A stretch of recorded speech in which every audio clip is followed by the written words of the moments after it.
it had several objectives. One of them is to secure the access to fossil fuels in former Soviet unions for the European countries. And the treaty, what it does, the main power of the treaty is that it protects foreign investment in the host state. So one of the idea was that Western companies would invest in former Soviet Union, and to ensure that these investments are protected from any political risk, etc. That's why the treaty was designed. The treaty was signed by the EU countries in 1994 and ratified in 1998. So basically today we have 2 decades of the application of this treaty. And after 2 decades, during these 2 decades of the application of the treaty, a lot of things happened in the energy world, especially at the EU level. So the EU has developed several partnerships and and treaties as well. One of them is the Energy Community Treaty, and this is for south neighboring east countries. And then we have partnership with eastern neighboring countries that are not in the south, and with Central Asian countries. In addition to that, since during these 2 decades of the application of the treaty, what happened was that most of the signatories of the treaty have joined the WTO, the World Trade Organization, which also deals with energy issues. But there are differences in the way the WTO deals with energy issues and the protection to investment that is provided by the ECT. And then one important thing that did happen in 2009 is the fact that Russia, who is the main reserve next to us in terms of oil and gas, Russia has withdrawn from the treaty. And what you need to know is that Russia has signed the treaty but never ratified the treaty. And when Russia signed the treaty, they signed only for some provisions. It's not for the overall application of the treaty. That was an important event in 2009, and then Russia joined WTO. But the European countries, and because we are members as countries, as single countries, and as an EU as a whole. And since the treaty entered into force in 1998, we have only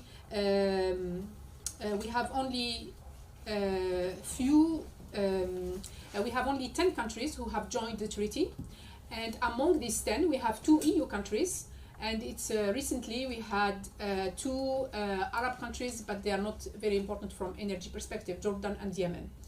And that's why now we ended in a situation where the treaty, in terms of geographic scope, overlaps with all the other existing treaties and partnerships. And what is important for us from EU perspective is the conflict that we have between the ECT, the Energy Charter Treaty, and the EU law when it comes to the energy part of it. Give me just 1 second to... If you want to, it works. So if you give me your presentation yes. on a stick, you can show it.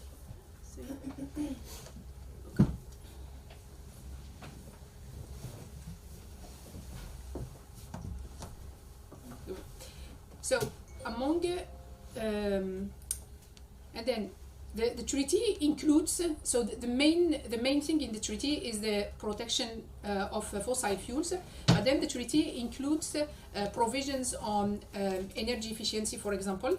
This treaty is the first and the only international agreement where what we call at the EU level efficiency first, so energy efficiency is considered as a source of energy. But the provisions related to efficiency are not binding. So basically they are there, but they are not binding. The binding part is related mainly to fossil fuels. Renewables are protected indirectly, and only the electricity production from renewables that is protected, because the treaty protects electricity, transmission, production, etc. And this is how renewables are protected. So we don't have in this treaty provisions to protect renewables. And then when we look at the treaty today, how is the situation in this investment that are protected by this treaty, we see that most of the investment protected by this treaty are intra-EU investment.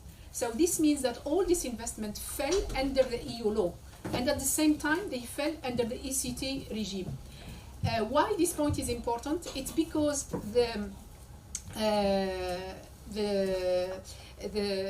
fact that the ECT, among the ECT provisions, so these are all the provisions that we have under the ECT. So the binding part, what is on the top, the binding parts are related to mainly fossil fuels, and the non-binding part are related to what we call today the green energy.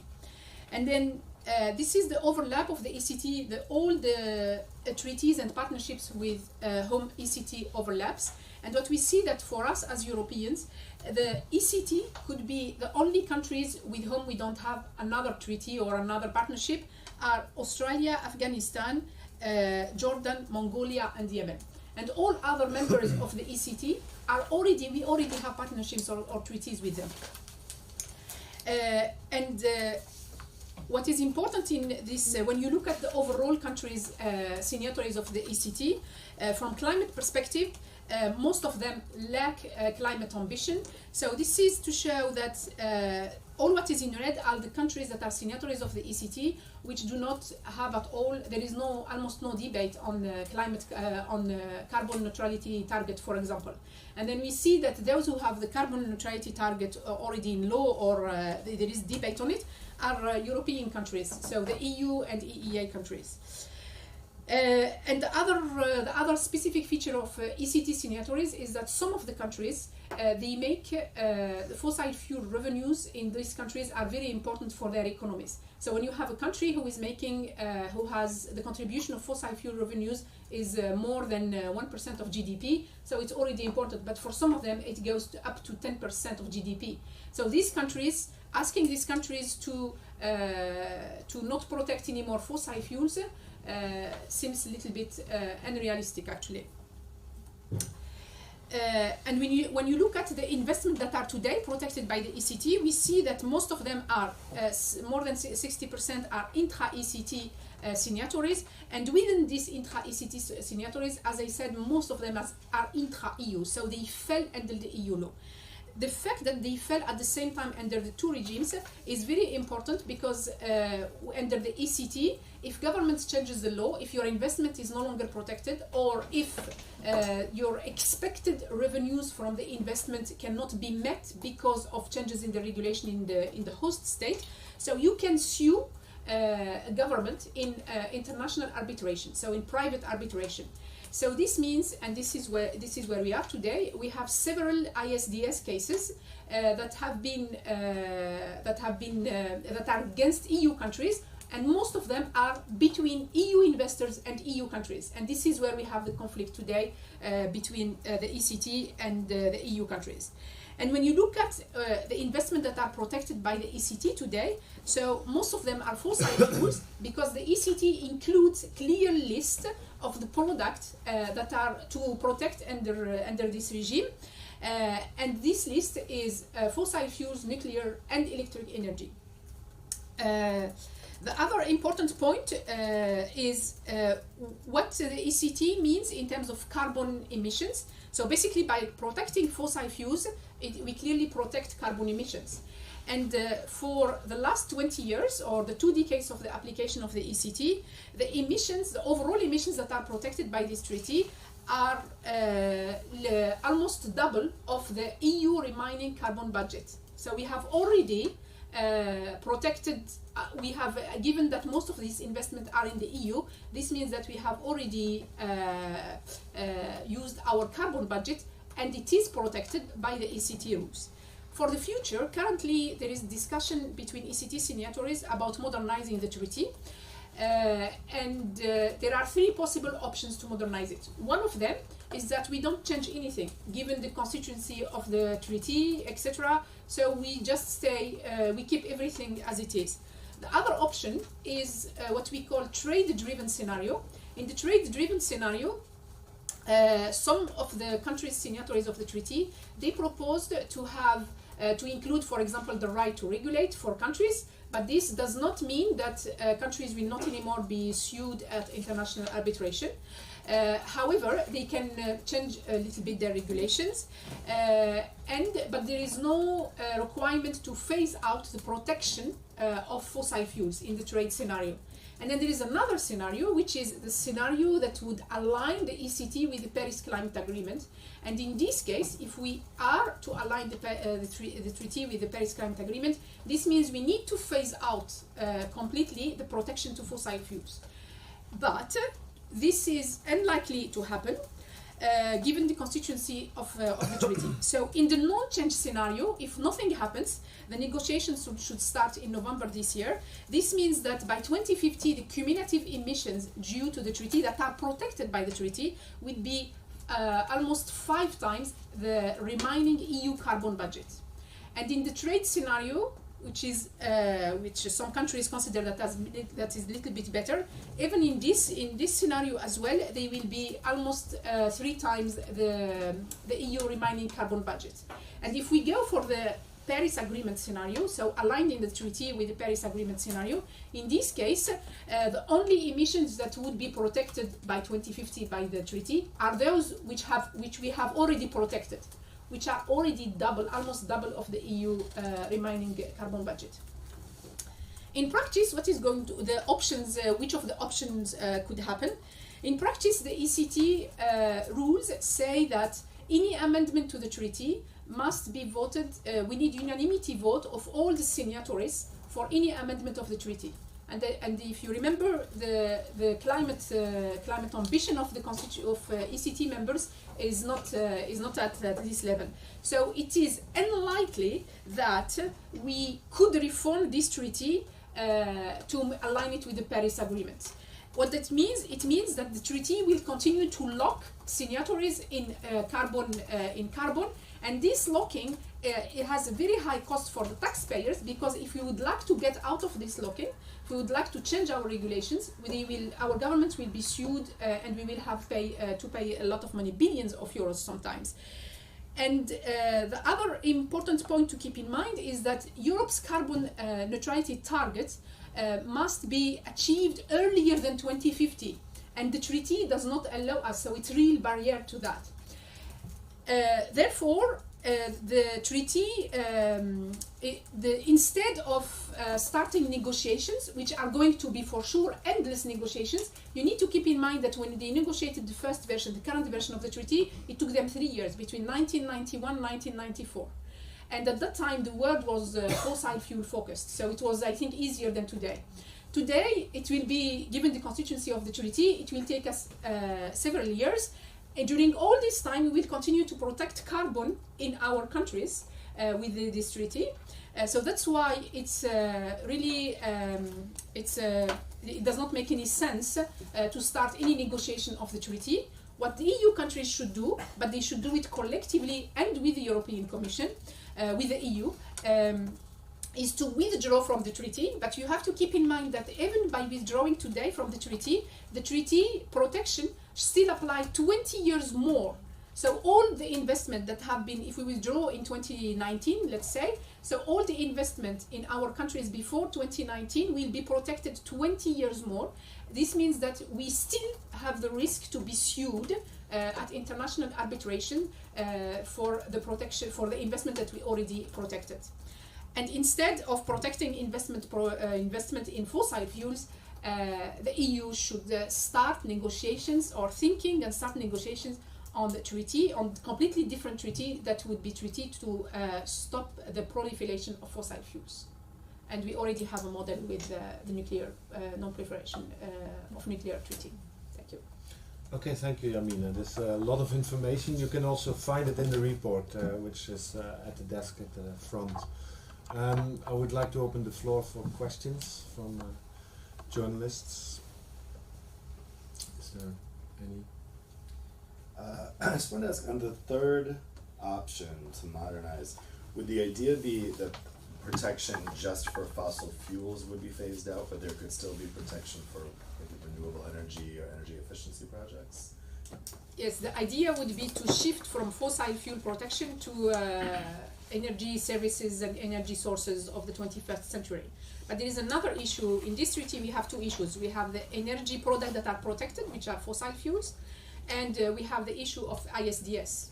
So when you have the ISDS, even if you include the right to regulate, it is likely that our countries will continue to be sued by governments. So we need to revise this as well. We cannot just, it's not just about fossil fuels, it's the combination of fossil fuels and ISDS that makes this treaty extremely powerful from investors' perspective, and that increases the lock-in effect of this treaty. But is the idea that ISDS could still protect renewable energy projects, but couldn't protect fossil fuel projects? Or the other way around? Yeah. So if there is ISDS, I personally don't think that we need ISDS in the EU because we have the EU law that protects us. So it's not needed for us. And given that most of the investment under the ECT are intra-EU investment, so basically for us it's not needed at all. I would like to know if you can repeat what is the worst scenario if nothing changes. So what's the outcome if nothing changes? If nothing changes, the cost of the ISDS will increase because we cannot, the carbon neutrality target requires to change regulations. And each time we change regulations, we take the risk to be sued, our government takes the risk to be sued at international arbitration. So from your point of view, the most likely the scenario would be option 2 then to happen. Yeah, but option 2 is not aligned with the Paris Climate Agreement, so it's not consistent. It's not, yeah. Recently, Italy withdrew from the ECT and is the only EU member state that so far has withdrawn. So are there any other member states that are considering the option of withdrawing, and which kind of role perhaps Italy may take? I mean, I'm not really aware of the motivations why they withdrew, so maybe you can also mention them. So how do you see the situation among the member states and the possibility that more member states could follow Italy? Italy, for the time being, I don't know of any member state who has a serious plan to withdraw. For the very simple reason is that this treaty is forgotten in our countries. So when I joined the charter, I am French, so I went to my government trying to see who is in charge of the charter. Every year we have a bill, our government receives a bill to pay for the secretariat, the functioning of the secretariat. However, there is no one who knows about the treaty, because this treaty, those who designed the treaty are either already retired or in the process to be retired. And then the generation who is doing the work does not know about the treaty. So that's why there is no debate. It's a no. I don't think, based on this, that there is any country, any member state, at least I didn't hear about any member state planning to get out of something they don't know about. We just pay bill. Then the case of Italy is an interesting case, because Italy, there are different versions about why Italy has withdrawn from the treaty. One of them was that Italy changed its feed-in tariff for renewables. So Italy and Spain are the two major EU countries sued under the treaty. Spain has more cases than Italy. They have been both sued because of changes in feed-in tariff in renewables, and that's why the advocates of the treaty say, you see, the treaty protects renewables, but you need to look at more in detail. And then this is one version. The second version is that Italy decided to not, they realized that this treaty overlaps and conflicts with the EU law. So Italy is one of the EU countries, if I'm not mistaken, who has withdrawn from all bilateral treaties between EU countries with other EU countries. It's not the case for many other countries. So this is the second reason behind that. And then there is another reason that is, I don't really believe on it, is that it was during Renzi's government and that they decided budget cut. And they decided to withdraw because of the 300,000 euros or whatever that they pay. This is nothing in the governmental budget. I don't believe on this version, but this is one of the versions. And what is important for you to know is that Italy is an interesting case, because after their withdrawal, they have now 9 cases, ISDS cases, and all this happened after their withdrawal. So now we know the effect, which we didn't know 20 years ago. It might be a bit of a silly question, but when these new treaties come in, isn't there any sort of provision in there sort of saying, with respect to the previous treaties, this surpasses the law, this is the one you look at, you know? No, this is a very important question, because in the treaty, in the ECT, it says that if there is another treaty who came after, or so the most favorable treaty for the investors is the one to use. And it happens that ECT is the best treaty for investors. So that's why it's always ECT that is used. Very often ECT that is used. So if I was That an must have been investor, addressed in the Paris Climate Agreement, though. no, it's not addressed. So, for example, it's not addressed. But for example, if I would have been an investor, I would go for the ECT.